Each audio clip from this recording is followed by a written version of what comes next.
Welcome all.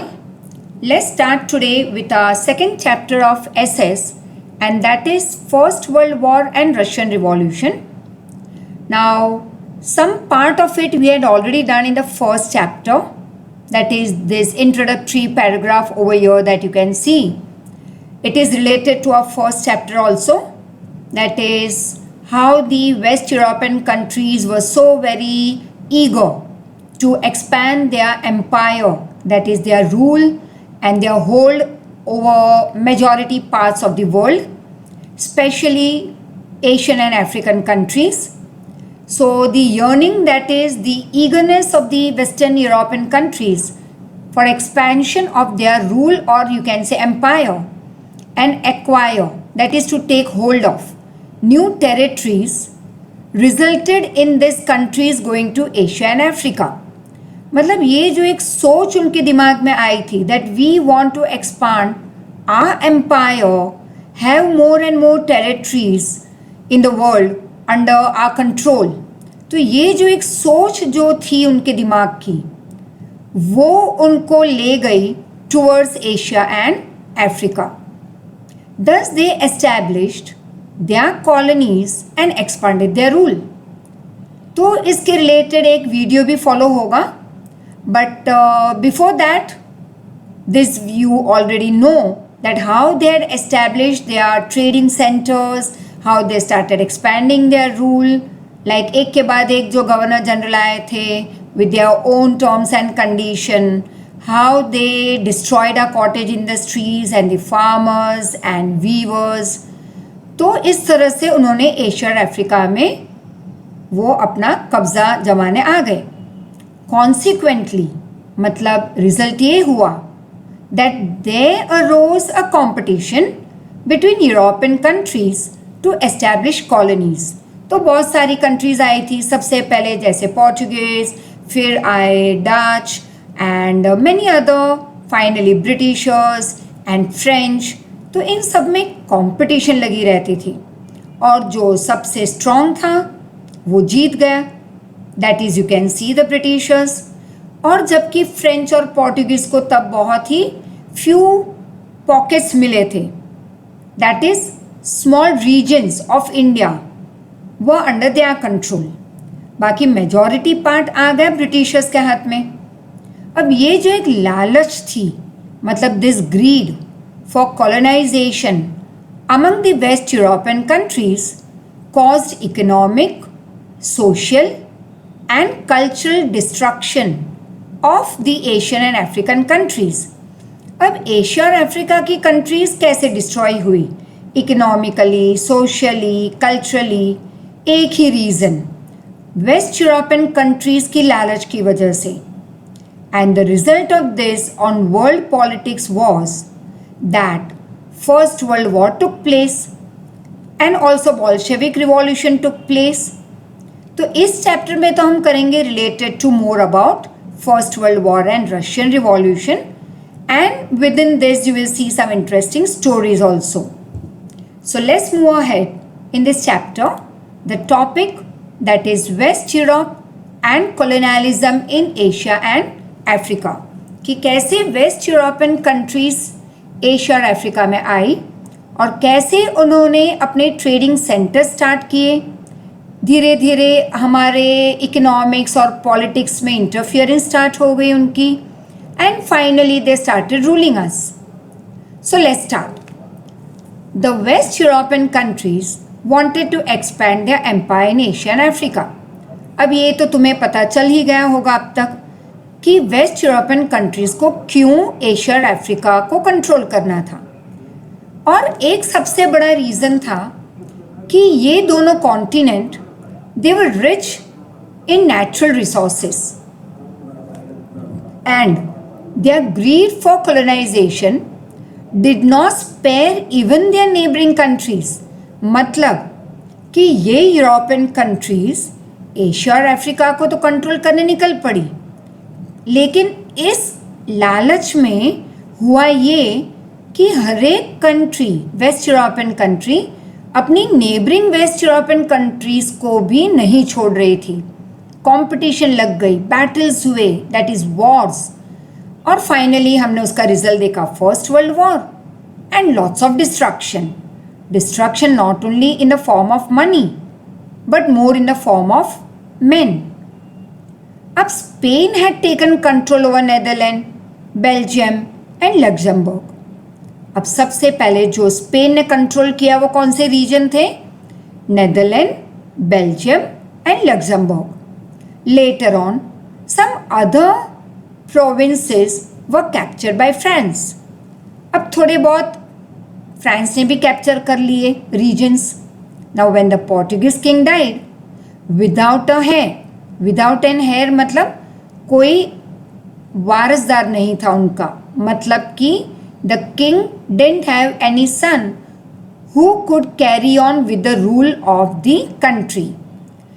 So when this Portuguese king died without an heir, Portugal came under the rule of Spanish king because of his blood relation.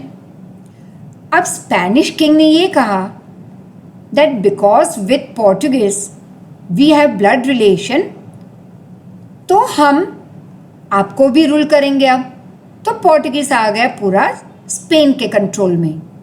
So for 6 decades मतलब 60 long years the monopoly of establishing colonies in non-European countries was with Spain. तो 60 years तक non European countries में जाके अपना hold जमाना या you can say establish more and more colonies in non European countries, ये किसके हाथ में आ गई मोनोपोली? स्पेन किंग के हाथ में, दैट इज स्पेनिश किंग के हाथ में. So I think so you have understood.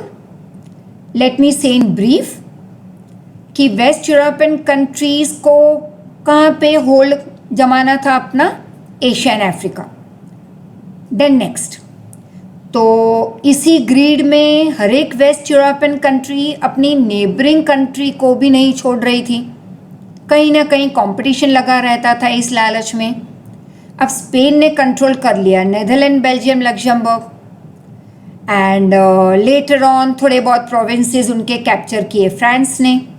अब जब पोर्टुगीज़ का राजा मर गया तो उसका कोई वारसदार नहीं था, तो स्पेनिश किंग ने कहा कि पोर्चुगल के साथ हमारे ब्लड रिलेशन हैं, तो पोर्चुगल को अब हम ही रूल करेंगे. तो 60 इयर्स तक नॉन यूरोपियन कंट्रीज़ पे किसका होल्ड रहा? स्पेनिश किंग का, टू एस्टैब्लिश कॉलोनीज. उनकी मोनोपोली हो गई. Now similarly Italy and German state became the victim of the greed of France and Austria. उसी तरह से इटली और जर्मन भी किसके हाथ में आ गए? फ्रांस और ऑस्ट्रिया के लालच की वजह से फ्रांस और ऑस्ट्रिया के हाथ में आ गए. When the European powers were tightening their hold over Asia and Africa, many of the European countries which had become free, following the footsteps of England, made many of the Afro-Asian countries their colonies. अब बहुत सारी European countries इस time period में उनको freedom मिल चुका था, right? तो हुआ ये कि यूरोपियन पावर्स जब अपना होल्ड जमा रही थी, यूरोपियन पावर्स मतलब यूरोपियन कंट्रीज, अलग अलग यूरोपियन कंट्रीज जब एशिया और अफ्रीका में अपना होल्ड फिक्स करने निकल पड़ी थी, तब बाकी की वो यूरोपियन कंट्रीज़ जो जिनको फ्रीडम मिल चुका था वो भी इंग्लैंड को फॉलो करने लगे कि चलो भाई हम भी अफ्रीका और एशियन कंट्रीज़ में जाके अपनी कॉलोनीज सेट कर दें. तो ये लालच बढ़ती गई इनकी. अब कॉलोनियलिज्म इन एशिया, सबसे पहले एशिया में इन लोगों ने एंट्री कैसे ली? After strengthening their grip over India, तो एशिया में सबसे पहले कहाँ पे आए? इंडिया में. England expanded is empire to Sri Lanka, Myanmar, Singapore and Malaysia. तो इंडिया के ऊपर अपना होल्ड जमाने के बाद इंग्लैंड आगे निकल पड़ी to Sri Lanka, Myanmar, Singapore and Malaysia. England then entered China also. But due to the opium trade between England and China, there were wars between England and China, that is 1839 to 42, which came to be known as Opium War in history. अब हुआ ये कि England को permission तो मिल गई थी China में opium की ट्रेडिंग के लिए, लेकिन हुआ ये कि इंग्लैंड ने ओपियम का गलत यूज़ किया। अब ये जब चाइनीज़ गवर्नमेंट को पता चला तो उन्होंने इंग्लैंड को मना कर दिया कि आप ओपियम का ट्रेड हमारे साथ नहीं कर सकते, because they were making negative use of opium in the world.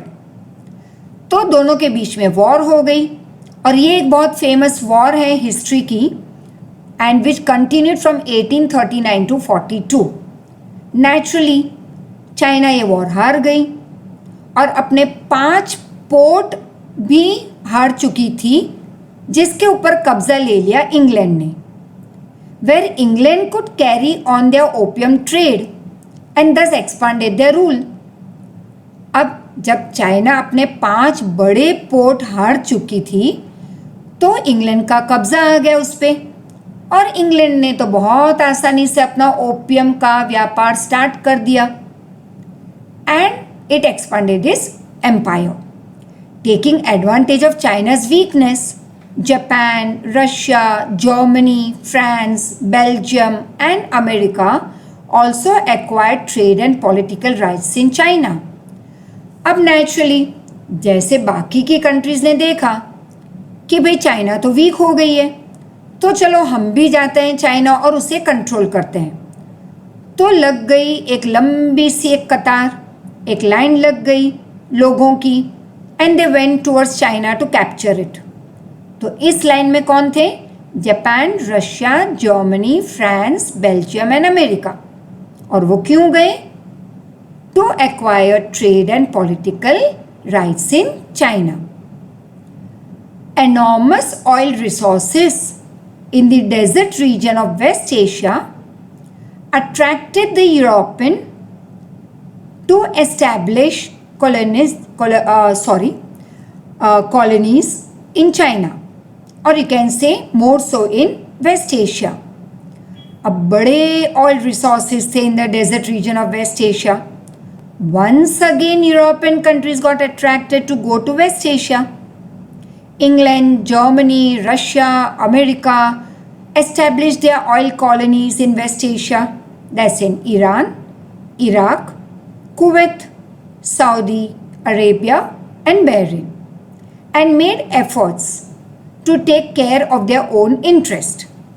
अब यहाँ पे भी एक रेस लग गई कि जैसे ही सबको पता चला कि ईरान, इराक, कुवैत में ह्यूज ऑयल रिसोर्सेज हैं, तो इंग्लैंड, जर्मनी, रशिया और अमेरिका निकल पड़ी and they establish their oil companies in this countries और अपना फ़ायदा बढ़ाने लगी यहाँ पे।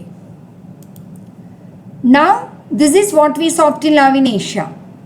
Now let's move on to colonialism in Africa.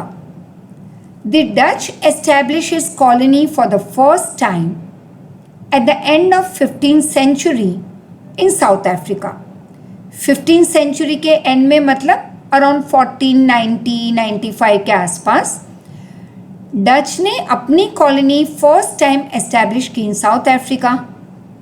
After that England and France also establish their colonies in Cape and Algeria in North Africa respectively. Respectively मतलब कि England ने केप में अपना होल जमा लिया और फ्रांस ने अल्जीरिया में। So after Dutch came England and France. The huge regions of Africa seemed quite suitable to acquire raw material and selling ready products post-industrial revolution।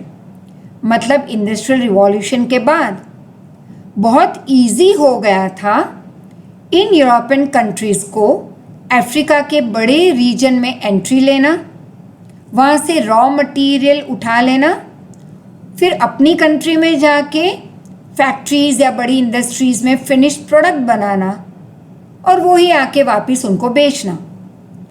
because of which European countries competed to establish colonies. अब बहुत सारी European countries competition में आ गई to establish colonies in Africa. King Leopold of Belgium captured the vast regions of Congo and he established his rule over here. तो Leopold जो राजा था बेल्जियम का, उन्होंने बड़ा एरिया कॉन्गो का कैप्चर कर लिया और वहाँ का राजा बन गया. England established its rule in Egypt, some areas of East Africa and some of South Africa. France established its colonies in Tunisia, Morocco and West Africa. Once again, Belgium के राजा king Leopold ने Congo capture कर लिया. England ने some parts of Egypt के ले लिए, some areas of east Africa and some of south Africa.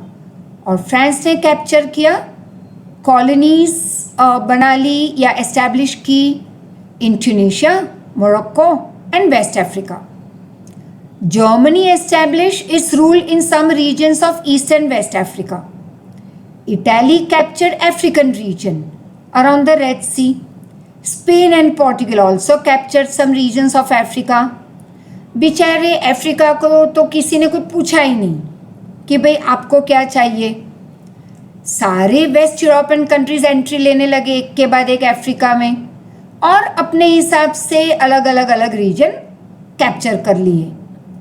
A conference for European countries was held in Berlin in 1884-85 in the middle of this competition to establish colonies. अब जबकि एक competition चल रही थी European countries में, तो कहीं पे इस कंपटीशन के बीच में उन्होंने सोचा चलो एक मीटिंग ही कर लेते हैं. तो सारी यूरोपियन कंट्रीज ने एक मीटिंग की in Berlin. Different African territories were divided among this European countries at the end of conference. बेचारा अफ्रीका तो बाजू में ही रह गया, उनको तो किसी ने कुछ क्वेश्चनिंग की ही नहीं. सारी यूरोपियन कंट्रीज ने अपने आप कैप्चर किया अलग अलग रीजन अफ्रीका का, और फिर लगा कि भाई ये तो कुछ बहुत ही कंफ्यूजन हो रहा है, तो चलो एक मीटिंग कर लेते हैं. तो एक मीटिंग कर ली. अब मीटिंग में उन्होंने डिसाइड किया कि पूरे अफ्रीका के अलग अलग रीजन्स को हम एक पर्टिकुलर फॉर्मेट के हिसाब से डिवाइड कर लेते हैं अपने आप में. Thus the colonial dominance of different European countries was established over entire Africa. तो अब इस तरह से पूरे अफ्रीका में यूरोपियन कंट्रीज ने अपना होल्ड जमा लिया. मतलब कि अलग अलग यूरोपियन नेशंस ने उस मीटिंग के हिसाब से, जो कॉन्फ्रेंस हुई थी उसके हिसाब से अलग अलग पार्ट अफ्रीका के अपने कब्जे में कर लिए. And while on one hand the greedy European countries were trying to colonize various Asian African territories, on the other hand Germany and Italy had completed the process of its respective political unification. अब ये हुआ कि एक तरफ ये लालची European countries अपना खेल खेल रही थी, एशिया और अफ्रीका की टेरिटरीज अपने कब्जे कर रही थी. तो उसी समय दूसरी ओर जर्मनी और इटली, उन्होंने अपना पॉलिटिकल यूनिफिकेशन कंप्लीट किया.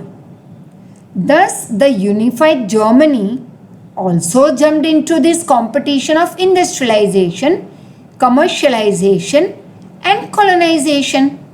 अब ये यूनिफाइड जर्मनी ने सोचा मैं क्यों पीछे रह जाऊं, तो उसने भी अपनी कंपटीशन में जंप मार ली और उसने भी स्टार्ट कर लिया इंडस्ट्रियलाइजेशन. मतलब the process of starting new industries, फिर commercialization, new businesses and colonization. मतलब weak countries of like Asian Africa में जाके अपना कब्जा करना. Thus this quickly changing world scenario, that is global phenomena, had destroyed some of these countries politically, economically and socially, due to which the development of these weak countries had stopped, and this then led to the First World War. तो first world war के reasons तो काफ़ी हैं, लेकिन सबसे बड़ा reason क्या कह सकते हैं तुम?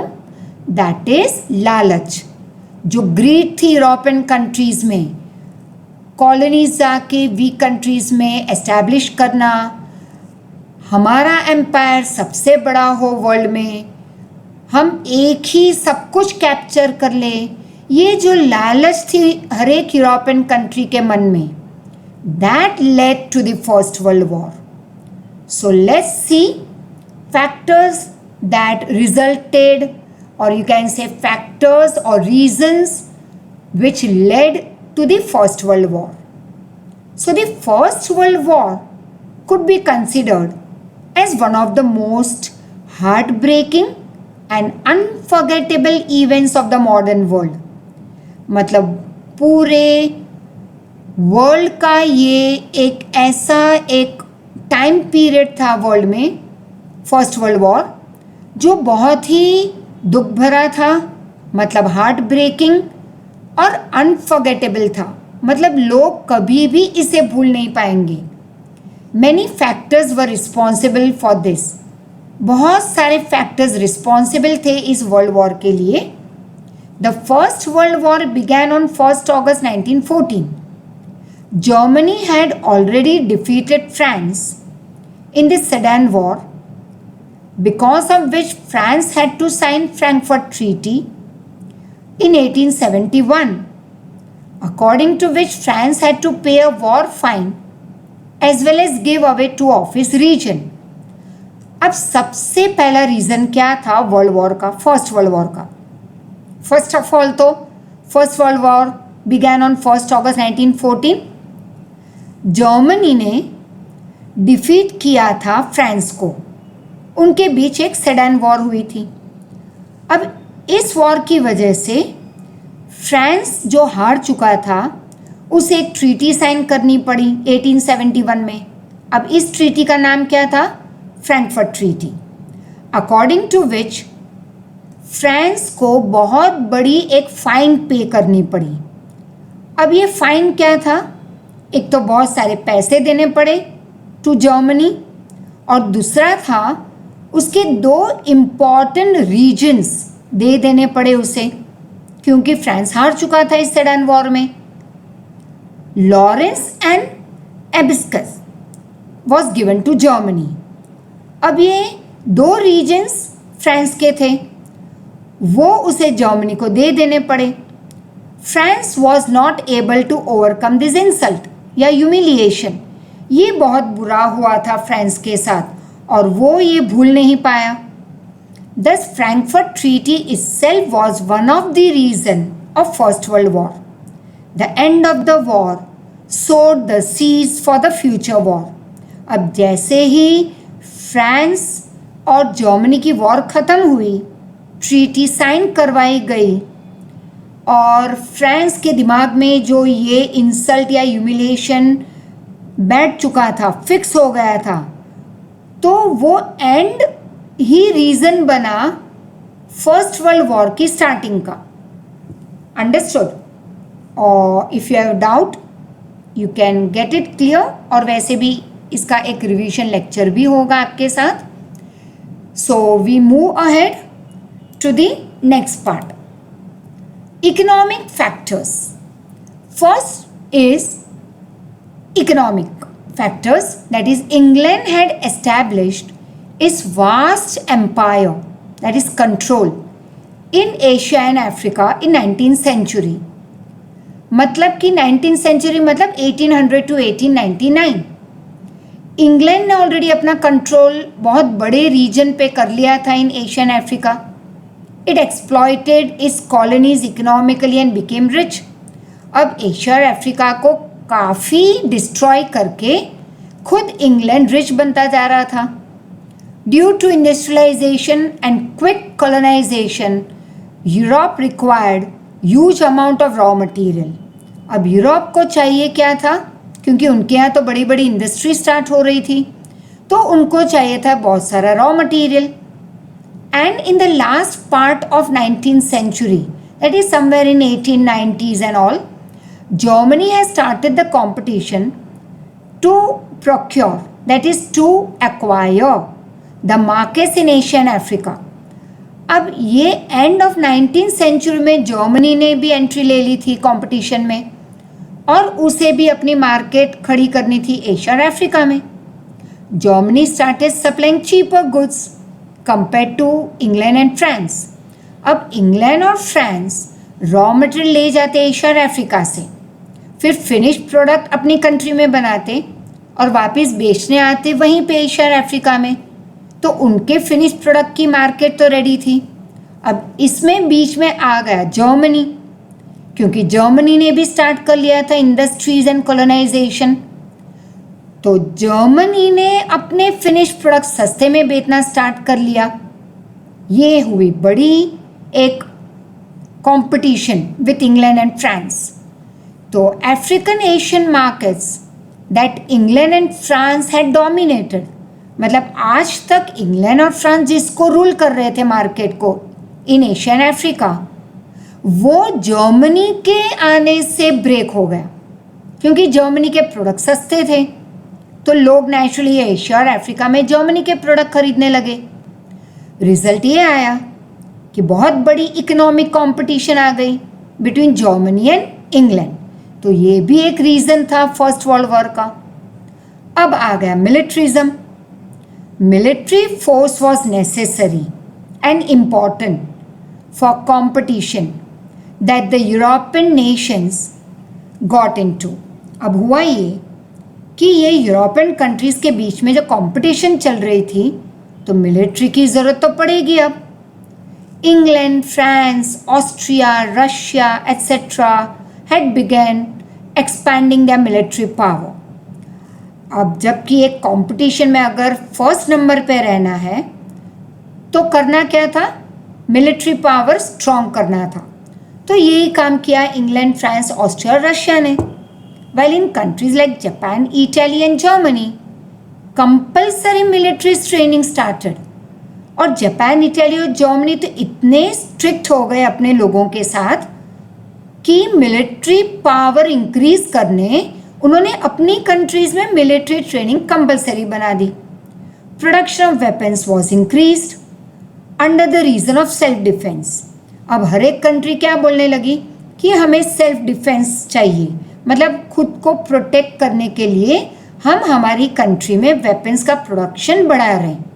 लेकिन रीज़न मेन क्या था, हर एक को एक दूसरे से compete करना था और एक दूसरे का डर भी था.